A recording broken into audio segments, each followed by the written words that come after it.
суръати болоравии нархи орд ки маҳсулоти аввалин дараҷаи ғизоӣ барои сокинони тоҷикистон маҳсуб меёбад таи рӯзҳои охир афзуд.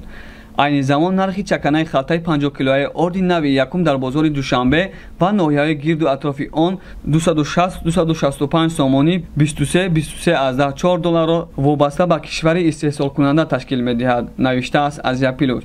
ҳамагӣ як ҳафта пеш аз халтаи ин нави орд 240-250 сомонӣ нарх дошт. нархи ин маҳсулот дар минтақаҳо низ вобаста ба дур будани онҳо аз қисми марказӣ ва шимоли ҷумҳурӣ меафзояд. дар дурдасттарин ноҳияҳои кишвар як халта орд бо ин вазн ва навъи дар боло зикршуда аллакай ба 290-300 сомонӣ мерасад. нархи чаканаи орди гандумӣ тибқи омори расмӣ ҳатто дар моҳҳои январ июли имсол ҳатто каме ба андозаи 6% коҳиш ёфта буд. хадамоти зидди инҳисорӣ назди ҳукумати ҷумҳурӣ болоравии нархи ордро ба қиматшавии гандум дар Қазоқистон ки ин маҳсулотро Тоҷикистон аз ҳамин кишвар ворид мекунад нисбат медиҳад.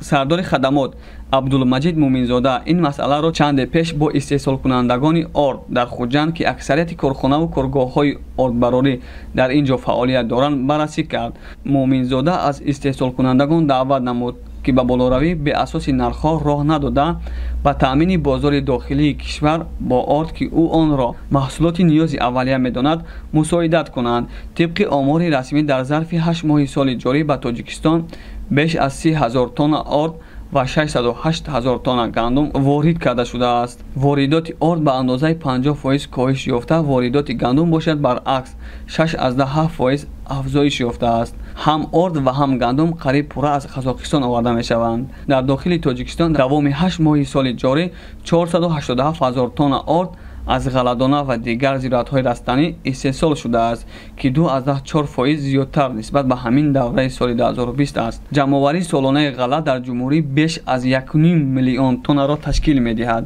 ки тақрибан 900 000 тоннааш ба гандум рост меояд.